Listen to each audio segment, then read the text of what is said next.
ආයුබෝවන්. යථාර්ථවාදීව ලෝකයේ දෙස බලන්නට සත්‍ය සිදුවීම් සම්පින්ඩනයක පුවත් දිගහැරුම ශ්‍රද්ධා රූපවාහිනී 6:30 ප්‍රධාන ප්‍රවෘත්ති විකාශය සමගින් මම ලකිඳුණු අංග ප්‍රථමයෙන් සිරස්තල.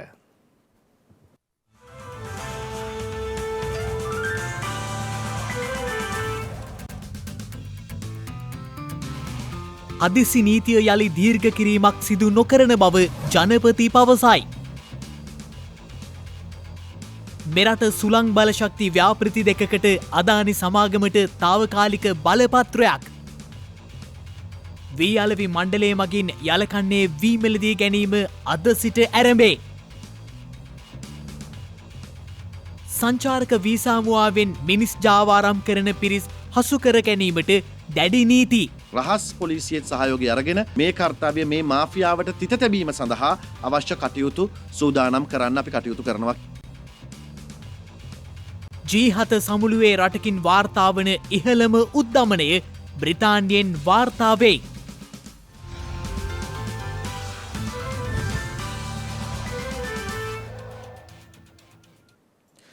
දැනට පනවා ඇති හදිසි නීතිය තවදුරටත් දීර්ඝ කිරීමට තමා බලාපොරොත්තු නොවන බව ජනාධිපති රනිල් වික්‍රමසිංහ මහතා සඳහන් කළා. ඒ මහතා මේ බව සඳහන් කළේ විද්වත් වෘත්තිකයින්ගේ සංගම් සම්මේලනයේ සමානුලෙල අමතමින්.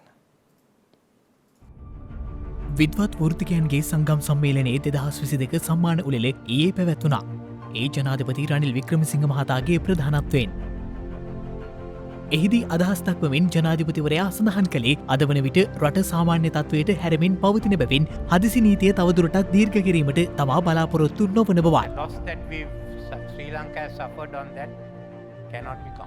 දැන් අප පසු කරන්නේ නීතිය හා සාමය ස්ථාපිත කිරීමේ කාල සීමාවක්. අපි නැවතත් යථා තත්වයට පත්වෙමින් සිටිනවා.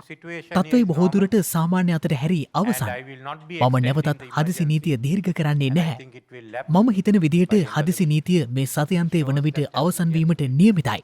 නමුත් එය පමණක් ප්‍රමාණවත් වෙන්නේ නැහැ. අපි ආකල්පමය වශයෙන් වෙනස් වීම අවශ්‍යයි. එසේ කළහොත් ඉන්පසු මේ රටට අනාගතයක් පවතීවි. එසේ නොවුනහොත් අපි තවත් ලෙබනනයක් බවට පත්වෙනවා. අපි ජාත්‍යන්තර මුල්‍ය අරමුදල සමගින් සාකච්ඡා කරමින් සිටිනවා. අපි කඩනමින් ක්‍රියාත්මක වූහොත් මෙය කෙටිකාලීන වේදනාවක් වේවි. එහෙත් තවදුරටත් වාද විවාද සිදු කළහොත් සියල්ලන්ටම විඳවීමට සිදුවේවි. අපි නැවතත් පැරණි දේශපාලනයේම නිරතව සිටින්නේ පැරණි ක්‍රමය ගෙන ඒමටද. එනිසා අපි මුලින්ම 22 වන සංශෝධනය සම්මත කරගමු. මමත් ඔබත් ඊට සහාය දක්වන බව මම දන්නවා. ඉන් පසුව අපි පාර්ලිමේන්තුව රජයක් බවට පත්කිරීමට උත්සාහ කරමු. ආංශික අධීක්ෂණ කාරක සභා ජාතික සභාව අධීක්ෂණ කාරක සභාවට සහභාගී විය හැක්කේ පාර්ලිමේන්තු මන්ත්‍රීවරුන්ට පමණක් නෙවේ. ඔවුන්ට තරුණ නියෝජිතයන් 5 දෙනෙකුට ආරාධනා කළ හැකි. ඔවුන්ට කමිටු සභාපතිවරයාගේ අවසරය පරිදි පක්ෂවලින් ප්‍රශ්න කළ හැකි. ලෝකයේ වෙනත් කිසිදු රටක් මේ ආකාරයෙන් තරුණ පිරිසට ආංශික අධීක්ෂණ කමිටුවලට සහභාගී වෙන්න අවස්ථාවක් ලබා දීලා නැහැ. අපිට මේ පාර්ලිමේන්තුව හරහා නව ක්‍රමවේදයකට අවතීර්ණ විය හැකියි. මේ අනුව නව ව්‍යවස්ථාවක් කරා යාමටත් අපට හැකියාවක් තිබෙනවා. ජන වර්ග අතර ගැටලුවද අප විසින් විසඳාලිය යුතුයි. යුද්ධය 2019 වසරේදී අවසන් වූ බැවින් අපි නැවතත් යුද්ධ කළ යුතු වන්නේ නැහැ. අපි ඩයස්පෝරාව දෙසත් බැලිය යුතුයි. ඔවුන් ශක්තිමත් මෙන්ම ආයෝජන මූලාශ්‍රයක්. ඒ අනුව මම තීරණය කළා ඩයස්පෝරාවේ ගැටලු සහ අපේක්ෂාවන් සොයා බැලීම සඳහා මෙහි ඩයස්පෝරා කාර්යාලයක් පිහිටුවන්න. It's also a source of investment. So I've decided that we will set up a diaspora office, which will deal with the diaspora separately and the groups that they have. So this is a part of the new Sri Lanka. අසාදු ලේඛනගත කර තිබූ පුද්ගලයන් සහ සංවිධාන එම තත්ත්වය නිවත් කිරීම සම්බන්ධයෙන් ජනාධිපති මාධ්‍යංශය විසින් නිවේදනයක් නිකුත් කර තිබෙනවා. එහි සඳහන් ඇත්තේ ද්‍රවිඩ ඩයස්පෝරා සංවිධාන 6ක් සහ පුද්ගලයන් 316 දෙනෙකු එම ලැයිස්තුවේ නිවත් කිරීමට පියවරගෙන ඇත්තේ ජාතික ආරක්ෂාව පිළිබඳ විධිමත් හා ගැඹුරු තොරතුරු අධ්‍යයනයකින් පසුව බවයි. මෙරට තුළ තහනම් සංවිධාන ලෙස අසාදු ලේඛන ගත කර තිබූ සංවිධාන 6ක තහනම ඉවත් කිරීමට අදාළ ගැසට් නිවේදනය ඉකුත් අගෝස්තු මාස 1 වෙනිදා ආරක්ෂක අමාත්‍යාංශ ලේකම්වරයා විසින් ප්‍රකාශයට පත් කර තිබුණා. නිවේදනයක් නිකුත් කරමින් ජනාධිපති මාධ්‍යංශයේ මෙම පැහැදිලි කිරීම සිදු කරනු ලබන්නේ අදාළ ගැසට් නිවේදනයේ සඳහන් 2012 අංක 1 දරන එක්සත් ජාතීන්ගේ නියෝගවල 4/7 වන නියෝගය යටතේ නම් කරන ලද තැනැත්තන්ගේ ලයිස්තුවට සිදු කරනු ලැබ ඇති සංශෝධන සම්බන්ධයෙන් ක්‍රියාත්මක කරනු ලබන ක්‍රමවේදයත් ඒ සඳහා වන පසුබිම හා පෙර තත්ත්වයන් සම්බන්ධයෙනුයි. ජාතික ආරක්ෂාව පිළිබඳ විධිමත් හා ගැඹුරු තොරතුරු අධ්‍යයනයකින් පසුව මෙම සංවිධානවල තහනම ඉවත් කළ බවයි ජනාධිපති මාධ්‍යංශය නිකුත් කළ නිවේදනයේ දැක්වෙන්නේ.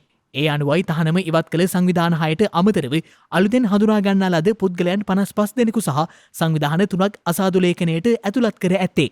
ගෝලීය දමිළ සංසදය, ඕස්ට්‍රේලියානු දමිළ කොංග්‍රසය, ලෝක දමිළ සම්බන්ධීකරණ කමිටුව, දමිළ ඊළාම් මහජන සභාව, බ්‍රිතාන්‍ය දමිළ සංසදය, කැනේඩියානු දමිළ කොංග්‍රසය යන සංවිධාන එලෙස අසාදු ලේඛනයෙන් ඉවත් කළ සංවිධාන වනවා. ඒ අනුව 1968 අංක 45 දරන එක්සත් ජාතීන්ගේ ආරක්ෂක මණ්ඩල සම්මුතියට අනුව පුද්ගලයන් 577 දෙනෙකු සහ සංවිධාන 18ක් 2021 වසරේ පෙබරවාරි 28 වනදා වන විට මෙරට තුළ තහනම් සංවිධාන ලෙස නම් කර තිබූ බව ජනාධිපති මාධ්‍යංශය විසින් නිකුත් කළ නිවේදනයේ දැක්වෙනවා. 2014 වසරේ සිට මේ දක්වා අවස්ථා 8කදී එම අසාදු ලේඛනයට අලුතින් සංවිධාන හා පුද්ගලයන් ඇතුළත් කිරීමත් ඉවත් කිරීමත් සිදුව තිබෙනවා. ඉකුත් අගෝස්තු 1 වෙනිදා එතෙක් තහනම පැන වූ පුද්ගලයන් 577 දෙනෙකු අතරින් 316 දෙනෙකු ඉවත් කර ඇති අතර එතෙක් පැවති සංවිධාන 18කින් 6ක්ද ලයිස්තුවෙන් ඉවත් කිරීමටයි පියවරගෙන ඇත්තේ. එම තහනම් ලයිස්තුවට අලුතෙන් පුද්ගලයන් 55 දෙනෙකු සහ සංවිධාන 3ක් එක් කර ඇති අතර ඒ අනුව සමස්තයක් ලෙස මේ වන විට පුද්ගලයන් 316 දෙනෙකු සහ සංවිධාන 15ක් තවදුරටත් අසාදු ලේඛනයට ඇතුළත් බවයි ජනාධිපති මාධ්‍යංශය පවසන්නේ. මන්නාරම සහ පුනරින්හි සුළං විදුලි බලාකාර දෙකක් ස්ථාපිත කිරීමට අදානි ග්‍රීන් එනර්ජි සමාගමට තාවකාලික බලපත්‍රයක් ලබා දීමට තීරණය කර තිබෙනවා. ඒ විදුලි බල හා බලශක්ති අමාත්‍ය කංචන විජේසේකර මහතා හා විදුලි බල මණ්ඩලය සහ සුනිත්‍ය බලශක්ති අධිකාරිය අතර පැවති හමුවකදී මන්නාරම ප්‍රදේශයේ මෙගාවොට් 286ක සහ පුනරින් ප්‍රදේශයේ මෙගාවොට් 234ක සුළං බලශක්ති ව්‍යාපෘති දෙකක් වෙනුවෙන් ඇමරිකානු ඩොලර් මිලියන 500කට වැඩි ආයෝජන සඳහා අදානි ග්‍රීන් එනර්ජි සමූහයට තාවකාලිකව බලපත්‍ර ලබා දීමට තීරණය කර තිබෙනවා. ඇමරිකානු ඩොලර් මිලියන 500කට වැඩි ආයෝජනයක් සඳහා අදානි ග්‍රීන් එනර්ජි සමාගමට තාවකාලිකව අනුමැතිය ලබා දී ඇති බව විදුලි බල හා බලශක්ති අමාත්‍ය කංචන විජේසේකර මහතා සඳහන් කළා. ඒ අනුව මන්නාරමේ මෙගාවොට් 286ක සහ පුනරීන් ප්‍රදේශයේ මෙගාවොට් 234ක සුළං ව්‍යාපෘති දෙකක් සඳහායි මෙම ආයෝජනයට අදානි ග්‍රීන් එනර්ජි සමාගමට තාවකාලික අනුමැතිය ලබා දී තිබෙන්නේ. මේ අතර ලංකා විදුලි බල මණ්ඩල පනත් සංශෝධනයේ හේතුවෙන් ප්‍රමාද වූ ව්‍යාපෘති 46න් 21ක් ලබන සතියේ පෞද්ගලික හවුල්කාරීත්ව ගිවිසුම්වලට එළඹෙන බව අමාත්‍යවරයා ප්‍රකාශ කළා. තවත් ව්‍යාපෘති 26ක් සඳහා ලබා දුන් බලපත්‍ර අනුව විදුලි බල මණ්ඩලයේ පද්ධති පහසුකම් සහ සම්ප්‍රේෂණ අවශ්‍යතා සම්පූර්ණ කිරීමට බලාපොරොත්තු වන බවයි කංචන විජේසේකර අමාත්‍යවරයා සඳහන් කළේ. මේ අතර සුපර් ඩීසල් සහ ඩීසල් මෙට්‍රික් ටොන් ලක්ෂයක් රැගත් නෞකාවක් අද දිවයිනට ළඟාවීමට නියමිතව තිබෙනවා. ඒ අනුව ඛනිජ තෙල් සංස්ථාව සුපර් ඩීසල් නෞකාවක් මේ රටට රැගෙන එනු ලබන්නේ මාස 2කට පසුව වීම විශේෂත්වයක්. වියලවි මණ්ඩලය මගින් මෙවර යලකන්නේ වී මිලදී ගැනීම අද සිට ආරම්භ කළා. ඒ අනුව පළමු අදියර යටතේ රුපියල් මිලියන 2000ක් වැය කර වී මෙට්‍රික් ටොන් 30000ක් මිලදී ගැනීමට අපේක්ෂිතයි. වී අලෙවි මණ්ඩලයේ මගින් මෙවර යලකන්නේ වී මිලදී ගැනීම අද සිට ආරම්භ කළ අතර එහිදී මතුවන ගැටලු අද දිනය තුළම විසඳීමට කටයුතු කරන ලෙස කෘෂිකර්ම අමාත්‍ය මහින්ද අමරවීර මහතා විසින් බලධාරීන්ට උපදෙස් ලබා දී තිබෙනවා. වී මිලදී ගැනීම සම්බන්ධව සියලු ප්‍රාදේශීය ලේකම්වරුන්ට වී අලෙවි මණ්ඩලයේ විසින් චක්‍රලේඛයක්ද නිකුත් කර තිබෙනවා. ඒ අනුව ප්‍රාදේශීය කාර්යාල 7ක් යටතේ වී ගබඩා 310ක් වී අලෙවි මණ්ඩලයේ සතුව පවතින අතර එම ප්‍රාදේශීය කාර්යාලවල වී මිලදී ගැනීමේ කටයුතු සිදු කෙරෙනු ඇති. අද සිට නාඩු වී කිලෝවක් රුපියල් 120කටත් සම්බා වී කිලෝවක් රුපියල් 125කටත් කීරි සම්බා වී කිලෝවක් රුපියල් 130ක මිලකටත් මිලදී ගන්නා බවයි කෘෂිකර්ම අමාත්‍යාංශය සඳහන් කළේ. එමෙන්ම පළමු අදියර යටතේ වී අලෙවි මණ්ඩලය මගින් රුපියල් මිලියන 2000ක් වැය කර වී මෙට්‍රික් ටොන් 30000ක් මිලදී ගැනීමට අපේක්ෂිතයි. සහල් නිෂ්පාදකයන් විසින් ගොවීන්ගෙන් අඩු මිලට වී මිලදී ගැනීම වැළැක්වීම සඳහා මෙලෙස වී අලෙවි මණ්ඩලයේ මැදිහත්ව ගොවීන්ගෙන් ඍජුවම වී මිලදී ගන්නා බවයි කෘෂිකර්ම අමාත්‍ය මහින්ද අමරවීර මහතා සඳහන් කළේ. එමෙන්ම මේ වසරේ ජනවාරි සිට ජූලි දක්වා කාලය තුළ සහල් මෙට්‍රික් ටොන් 5,00,000කට වැඩි ප්‍රමාණයක් ආනයනය කර ඇති අතර දැනට රට තුළ කිසිදු සහල් හිඟයක් නොමැති බවද කෘෂිකර්ම අමාත්‍යවරයා අවධාරණය කළා. මේ අතර මහකන්නේ බඩේරිඟු වගා කරන ගොවීන්ට යූරියා පොහොර ලබා දීම සඳහා ඔන්ලයින් ලියාපදිංචි කිරීම ආරම්භ කළ බව කෘෂිකර්ම අමාත්‍යාංශය පවසනවා. ඒ අනුව www.agrarian.lk වෙබ් අඩවිය ඔස්සේ ගොවීන්ට ඔන්ලයින් ලියාපදිංචි වීමට අවස්ථාව හිමි වනු ඇති. මේ අතර 2022-2023 මහකන්නේ බඩේරිඟු වගා කරන ගොවි ජනතාවට යූරියා පොහොර ලබා දීමට පියවර ගන්නා ලෙස කෘෂිකර්ම අමාත්‍ය මහින්ද අමරවීර මහතා විසින් බලධාරීන්ට උපදෙස් ලබා දී තිබෙනවා. ඒ අනුව යලකන්නේ වී වගා කරන ලද ගොවීන්ට ලබා දුන් රුපියල් 10,000ක මිලටම බඩේරිඟු ගොවීන්ටද යූරියා පොහොර ලබා දීමටයි කෘෂිකර්ම අමාත්‍යාංශය සැලසුම් කර ඇත්තේ. සංචාරක වීසා මුවාවෙන් මිනිස් ජාවාරම් කරන පිරිස් නීතියේ රැහැනට හසු කර ගැනීම සඳහා ඉදිරි දින කිහිපය තුළ දැඩිව නීතිය ක්‍රියාත්මක කිරීමට තීරණය කළ බව විදේශ රැකියා හා කම්කරු අමාත්‍ය මනුෂ්‍ය නානායක්කාර මහතා පවසනවා. මේ අවස්ථාවේ විදේශගත වීම වලදී විදේශ සේවා නියුක්ති කාර්යාංශයේ ලියාපදිංචි වීම සිද්ධ නොකර ඒ වගේම රැකියාවක් ලබා දෙනවා කියන නිසි පොරොන්දුවක් නැතිව බොහෝ තරුණ තරුණියන් විදේශගත වෙනවා මේ වෙලාවට.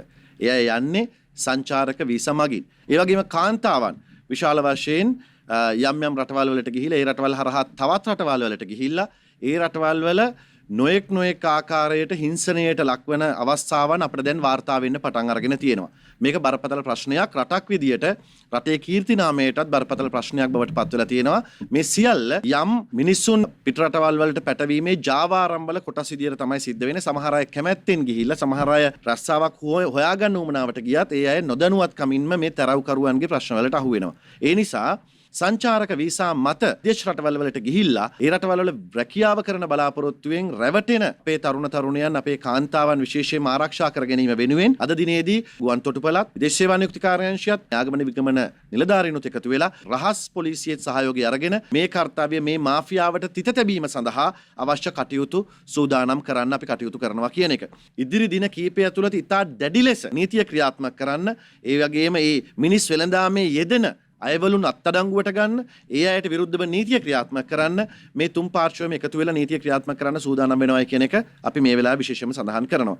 ඒ වගේම අපේ විදේශගත ශ්‍රමිකයෝ ලංකාවට එද්දී ඒ අයට ලැබෙන සැලකිල්ල පිළිබඳව බොහොම විශාල චෝදනා ලැබෙන්න පටන් ගත්තා. සැප්තැම්බර් 1 වෙනිදා ඉඳලා ලංකාවට එන සහ ලංකාවෙන් යන විදේශගත ශ්‍රමිකයන් වෙනුවෙන් විශේෂ ద్వාරයක් විවෘත කරන්න සැප්තැම්බර් 1 වෙනිදා ඉඳලා. එතකොට ඒ අයට සුවිශේෂී සැලකිලි හම්බ වෙන සුවිශේෂී පිළිගැනීමක් හම්බ වෙන සහ රස්තියාදු නොවි ලංකාව ඇතුළට එන්නත් ලංකාවෙන් එළියට යන්නත් මේ වැඩපිළිවෙල ආරම්භ කරන්න පටන් ගන්නවා සැප්තැම්බර් මාසේ 1 වෙනිදා ඉඳලා.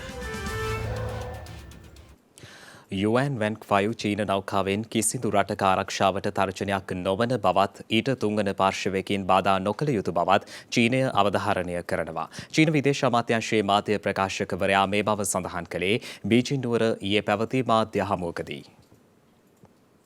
හම්බන්තොට වරායට ඊයේ ළඟා වූ චීනයේ යොන්වැන් 5 නෞකාවේ විද්‍යාත්මක පර්යේෂණ ක්‍රියාකාරකම් ජාත්‍යන්තර නීතියට සහ සාමාන්‍ය භාවිතයට අනුකූල බව චීන විදේශ අමාත්‍යාංශයේ මාධ්‍ය ප්‍රකාශක වෑංග වෙන්බින් මහතා පවසනවා. ඒ සඳහා තුන්වන පාර්ශවයක් මැදිහත් නොවිය යුතු බවටයි ඔහු අවධාරණය කළේ. එමෙන්ම ඔහු සඳහන් කළේ ශ්‍රී ලංකාව සහ චීනය ඈත අතීතයේ සිට අසල්වැසි මිතුරන් වන බවයි. රටවල් දෙකම අවබෝධතාත්මකව දෙපාර්ශවයටම ප්‍රතිඵලදායක විවිධ ක්ෂේත්‍රයන්හි මිත්‍රත්ව සහයෝගිතාවය උදෙසා කැපවී සිටින බවද ඔහු විසින් අවධාරණය කර තිබෙනවා. එමෙන්ම වසර ගණනාවක සිට චීනය සහ ශ්‍රී ලංකාව සමුද්‍රීය විද්‍යාත්මක පර්යේෂණ ක්ෂේත්‍රයේ සමීප සහයෝගිතාවයක් පවත්වාගෙන යනු ලබන බවද ඔහු පෙන්වා දී තිබෙනවා. ශ්‍රී ලංකා පාර්ශවය සමග දේශපාලනමය අවබෝධතාත්මක විශ්වාසය තහවුරු කිරීමටත් දෙපාර්ශවයටම ප්‍රතිඵලදායක ශක්තිමත් ස්ථාවර සහයෝගිතාවයක් වැඩිදියුණු කිරීමටත් චීනය අපේක්ෂා කරන බවද ඔහු විසින් අවධාරණය කරනු ලැබුවා. ඊයේ හම්බන්තොට වරායට ළඟා වූ යොන්වැන් 5 නෞකාව ලබන 19 වනදා දක්වා මෙරට රැඳී සිටීමට නියමිතයි.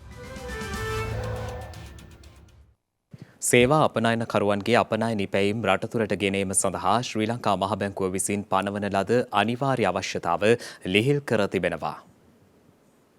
සේවා අපනයනකරුවන්ගේ අපනයන ඉපැයිම් රට තුළට ගෙන ඒම සඳහා ඔවුන්ව දිරිමත් කිරීමේ අරමුණින් ශ්‍රී ලංකා මහබැංකුව විසින් පනවන ලද අනිවාර්ය අවශ්‍යතාව අගෝස්තු 12 වන දින සිට ඉවත් කර තිබෙනවා. ඒ අනුව ශ්‍රී ලංකාව වෙත ලැබෙන සේවා සපයන ලැබීම් හෝ ඉපැයිම් ශ්‍රී ලංකා රුපියල් බවට පරිවර්තනය කිරීමේ අනිවාර්ය අවශ්‍යතාවය ඉවත් වී යන බව ශ්‍රී ලංකා මහබැංකුව පවසනවා. කෙසේ වෙතත් සේවා අපනයනකරුවන් ශ්‍රී ලංකාව වෙත රැගෙන එන ඔවුන්ගේ අපනයන ඉපැයිම් අවසරලත් කාර්යයන් සඳහා භාවිත කළ හැකි බවයි ශ්‍රී ලංකා මහබැංකුව සඳහන් කළේ. මේ අතර ශ්‍රී ලංකා මහබැංකුව පෙන්වා දෙන්නේ සේවාව ලබා දුන් දින සිට දින 180ක් ඇතුළත සේවා අපනයන ඉපැයිම් රට තුළට ලබා ගැනීමේ අනිවාර්ය අවශ්‍යතාවය නොවෙනස්ව පවතින බවයි. තවද බැංකු විසින් වාර්තා කරනු ලබන තොරතුරුවලට අනුව 2022 වර්ෂයේ පළමු මාස 6 තුළදී සේවා අපනයන ලැබීම් ලෙස එක්සත් ජනපද ඩොලර් මිලියන 1533ක ප්‍රමාණයක් මෙරටට ලැබී ඇති අතර ඉන් ඩොලර් මිලියන 406ක් ශ්‍රී ලංකා රුපියල් බවට පරිවර්තනය කර තිබෙන බව ශ්‍රී ලංකා මහ බැංකුව නිවේදනය කර තිබෙනවා. මේ අතර ඉකුත් මාර්තු මාසයේදී ඉහළම මාසික සේවා අපනයන ඉපැයිම් ලෙස එක්සත් ජනපද ඩොලර් මිලියන 324ක මුදලක් ලැබී තිබුණු අතර සේවා අපනයනකරුවන්ගේ නියෝජිතයන් සමග පැවැත් වූ සාකච්ඡාවලදී ඔවුන් විසින් අපනයන ලැබීම් තවදුරටත් ඉහළ නැංවීමේ හැකියාව ඉස්මතු කළ බවද මහ බැංකුව සඳහන් කළා. ඒ අනුව අපනයන ඉපැයිම් දින 180ක් තුළදී ගෙන ඒමේ අනිවාර්ය අවශ්‍යතාවය වෙත අවධානය යොමු කරමින් සියලුම අපනයන ඉපැයිම් මෙම අවශ්‍ය මොහොතේ රටට ගෙන්වා ගැනීමට සියලුම අපනයනකරුවන් දිරිමත් කරනු ලැබෙන අතර අපනයනකරුවන් සහ අවසරලත් වෙළඳුන් අදාළ අවශ්‍යතාවය සමග අනුකූලවීම අධීක්ෂණය කිරීමේ කටයුතු ශ්‍රී ලංකා මහ බැංකුව තීව්‍ර කර ඇති බවද මහ බැංකුව විසින් දැනුම් දී තිබෙනවා. රෝහල් පරිශ්‍රයක සිදු කෙරෙන වගාවක් ගැන තොරතුරු අපට වාර්තා වුණා.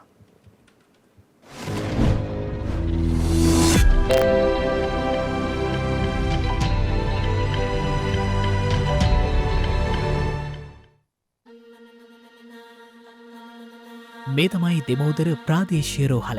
වස විස නැති රටක් ලෙඩරෝග අවම සමාජයක් එන තේමාවෙන් රෝහල් භූමියේ අත්හැර දමා තියෙන ඉඩම් කොටසක බලන්න අපූරු වගාවක් සිදු කරගෙන යන විදිය.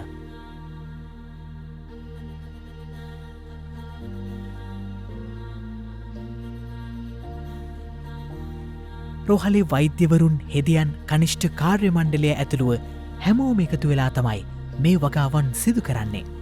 ස්ථාන භාර වෛද්‍ය නිලධාරී RMM සිරිවර්ධන මහතාගේ උපදෙස් පරිදි මේ වගා කටයුතු ආරම්භ කරලා දැන් මාස 4ක් වගේ කාලයක් ගත වෙලා.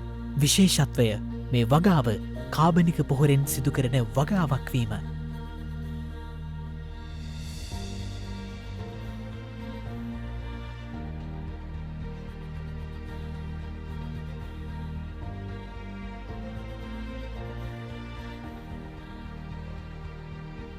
ගෝවා බණ්ඩක්කා මාළුමිරිස් තක්කාලි විතරක් නෙවෙයි දෙලුම් කෙසෙල් දොඩම් වගේ පළතුරු බෝගත් මේ භූමියේ සරුවට වැඩෙනවා.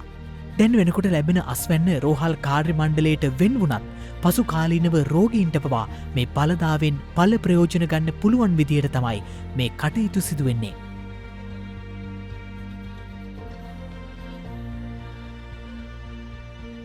ඇත්තටම රසායනික පොහොර භාවිතා නොකර රෝහල් කාර්ය මණ්ඩලය කාබනික පොහොර පමණක් භාවිතා කරලා ඒ පළදාව මේ දවස්වල අපි ලබා ගනිමින් ඉන්නවා. රෝහලේ ඇති ඉතිරි බිම් ප්‍රදේශවලත් මෙම අපි පටන්ගත් වැඩපිළිවෙල ඉදිරියට කරගෙන යන්න දැනට බලාපොරොත්තු වෙනවා. රෝහල් කාර්ය මණ්ඩලය ඒ සඳහා බොහොම උනන්දුවෙන් කටයුතු කරගෙන යනවා. ඉඩලද මොහොතින් ඔවුන් කරන මේ වගාව හැමෝටම ආදර්ශයක් බව ඔවුන් පවසනවා. ඉතින් වස විසෙන් තොර ලෙඩරෝග අවම සමාජයක් තමයි අපි හැමෝටම ඕනේ.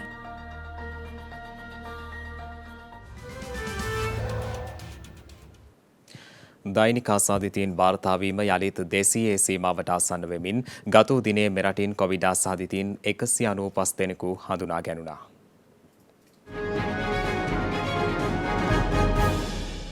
ගත වූ දිනේ මෙරටින් නව කොවිඩ් ආසාදිතයන් 195 දෙනෙකු වාර්තා වී ඇති බව වසංගත රෝග විද්‍යා ඒකකය දැනුම් දී තිබෙනවා. ඒ මෙරටින් වාර්තා වන සමස්ත කොවිඩ් ආසාදිතයන් සංඛ්‍යාව 6,68,336ක් දක්වා ඉහළ නංවමින් මේ අතර ගත වූ දිනේ මෙරටින් කොවිඩ් ආසාදිත මරණ 6ක් වාර්තා වී ඇති බව සෞඛ්‍ය සේවා අධ්‍යක්ෂ ජෙනරාල්වරයා විසින් දැනුම් දී තිබෙනවා. ඒ අනුව මේ වන විට මෙරටින් වාර්තා වන සමස්ත කොවිඩ් ආසාදිත මරණ සංඛ්‍යාව 16,630ක් ලෙසයි දැක්වෙන්නේ. මේ අතර මේ වන විට වෛරසය ආසාදිතව රෝහල්වල ප්‍රතිකාර ලබන පුද්ගලයන් පුද්ගලයන් සංඛ්‍යාව 1537ක් වන අතරේ වෛරසය ආසාදිතව සිට සුවේ ලැබූ සමස්ත පුද්ගලයන් සංඛ්‍යාව දැක්වෙන්නේ 6,50,169ක් ලෙසයි.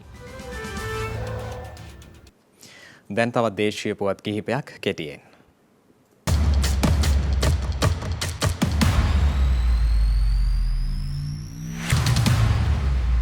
සංචාරකයන්ගේ පැමිණීම යළිත් ඉහළ යමින් ඇතැයි සංචාරක සංවර්ධන අධිකාරිය පවසනවා. එහි අධ්‍යක්ෂ ජෙනරාල් දමිකා විජේසිංහ මහත්මිය සඳහන් කළේ මේ මාසයේ මුල් සති දෙක තුළ සංචාරකයන් 17,000කට අධික සංඛ්‍යාවක් මෙරටට පැමිණ ඇති බවයි. ඒ අනුව බ්‍රිතාන්‍ය ඇතුළු යුරෝපීය රටවල්, ඉන්දියාව සහ කැනඩාව ඇතුළු රටවලින් අදාළ සංචාරකයන් දිවයිනට පැමිණ තිබෙනවා. එමෙන්ම පසුගිය මැයි මාසයේ 650ක්ව පැවති දිවයිනට පැමිණෙන දෛනික සංචාරකයන් සංඛ්‍යාව මේ වන විට 1,600කට අධික සංඛ්‍යාවක් දක්වා වර්ධනය වී ඇති බව සංචාරක සංවර්ධන අධිකාරිය සඳහන් කළා. ඩිජිටල් මාධ්‍ය භාවිතා කරගෙන ඒ වගේම සමාජ මාධ්‍ය භාවිතා කරගෙන විවිධ ප්‍රවර්ධන කටයුතු සිද්ධ කරගෙන යනවා. විදේශ මාධ්‍යවේදීන් ඒ වගේම විදේශීය බ්ලොගර්වරුන් අරන් ඇවිල්ලා මෙහි කරන ප්‍රවර්ධන කටයුතුත් ඒ වගේම ඉන්දියාව සහ අපේ දකුණු ආසියානු කලාපය ඉලක්ක කරගෙන ඔබ පසුගියදා දකින්න ඇති සනත් ජයසූරියව ඇම්බැසඩර් කෙනෙක් සන්නායකයක් හැටියට යොදාගත්තා. ඒ වගේ විවිධ උපක්‍රම භාවිත කරමින් අපේ ප්‍රධාන වෙළඳ පොළවල් නැවත අපි ආකර්ෂණය කරගන්න කටයුතු කරගෙන යනවා. අපි බලාපොරොත්තු වෙනවා මේ තියෙන තත්ත්වත් එක්ක ලක්ෂ 10කට ආසන්න සංචාරකයන් ප්‍රමාණයක් ළඟා කරගන්න පුළුවන් අපිට කියලා. ඒ හරහා ඇමරිකානු ඩොලර් බිලියන 1.7ක වගේ ආදායමකට අපිට යන්න පුළුවන්. ඉකුත් සතිය තුළ ඩෙංගු රෝගීන් 1,590ක් වාර්තා වී ඇති බව සෞඛ්‍ය අමාත්‍යාංශය පවසනවා. එහි ජාතික ඩෙංගු මර්ධන ඒකකය සඳහන් කළේ ඉන් 50.8%ක්ම බස්නාහිර පළාතෙන් වාර්තා වන බවයි. එමෙන්ම තවදුරටත් සෞඛ්‍ය වෛද්‍ය නිලධාරී කොට්ටාශය 56ක් ඩෙංගු අධි අවධානම් කලාප ලෙස නම් කර ඇති බවද එම ඒකකය සඳහන් කළා. ඒ අතරට අලුතින්ම එක් වූ සෞඛ්‍ය වෛද්‍ය නිලධාරී කොට්ටාශය වන්නේ අකුරණ, මාතලේ මහනගර සභා බල ප්‍රදේශයේ අම්බලන්ගොඩ, වාරියපොළ, ඇහැලියගොඩ, ඇඹිලිපිටිය හා ගලිගමුවයි. මේ අතර වසරේ මේ දක්වා කාලය තුළ ඩෙංගු රෝගීන් 50,000කට වඩා ආසන්න පිරිසක් වාර්තා වී ඇති බවද සෞඛ්‍ය අමාත්‍යාංශය පෙන්වා දෙනවා. ජගත් මානව හිමිකම් කවුන්සිලේ 51 වැනි සැසිවාරයේදී මානව හිමිකම් කොමිසම සමග ඵලදායීව කටයුතු කිරීමට අපේක්ෂා කරන බව විදේශ අමාත්‍ය ජනාධිපති නීතිඥ අලි සබ්රි මහතා විදේශ තානාපතිවරුන් හමුවේ අවධාරණය කළා. ඒ විදේශ තානාපතිවරුන් සහ මහකොමසාරිස්වරුන් සමග පැවති සාකච්ඡාවකදී එහිදී විදේශ අමාත්‍යවරයා සඳහන් කළේ දේශීය ක්‍රියාවලිය තුළින් මානව හිමිකම් සහ ප්‍රතිසන්ධාන ක්ෂේත්‍රයේ ප්‍රගතියක් අත්කරගෙන ඇති බවයි. යුක්තිය සහ සමානාත්මතාව උදෙසා තවදුරටත් ප්‍රගතියක් ලබාගත හැකි පරිදි සම්මුතින් ගොඩනැගීමේ ක්‍රියාවලියක ලක් රජයේ නිරත වන බවද අමාත්‍යවරයා අවධාරණය කළා. එක්සත් ජාතීන්ගේ මානව හිමිකම් කවුන්සිලේ 51 වැනි සැසිවාරය සැප්තැම්බර් මාස 12 වැනිදා සිට ඔක්තෝබර් මාස 7 වැනිදා දක්වා පැවැත්වීමට නියමිතයි.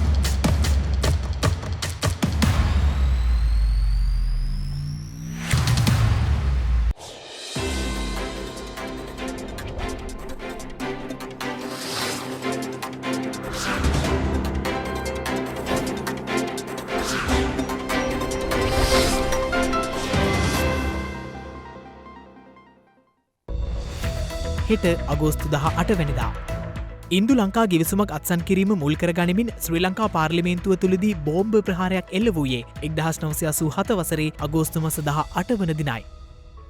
1945 අගෝස්තු මාස 17 වන දින ඉන්දුනීසියාවට නිදහස ලැබීමෙන් පසුව ඉන්දුනීසියාවේ පළමු ජනාධිපතිවරයා බවට ඉන්දුනීසියානු ජාතික සුකර්නෝ පත්ව ඇත්තේ 1945 වසරේ අගෝස්තු මාස 18 වන දිනයි. ස්කොට්ලන්ත ජාතික ජිම් මොලිසන් නැමැති ගුවන් නියමුවා විසින් අට්ලාන්තික් සාගරය හරහා ගමන් කළ පළමු තනි ගුවන් ගමන සිදු කර ඇත්තේ 1932 වසරේ අගෝස්තු මාස 18 වන දිනයි. ඒ සමගින් ශ්‍රද්ධා ප්‍රධාන ප්‍රවෘත්ති විකාශය නිමාවට පත්වනවා. හමුවමු හෙටත් සවස 6:30ට. තෙරුවන් සරණයි. නමෝ බුද්ධාය. මෙවැනි වැදගත් පුවත් නැරඹීම සඳහා ශ්‍රද්ධා TV News YouTube channel එක subscribe කර සීනුව සලකුණ වන්න.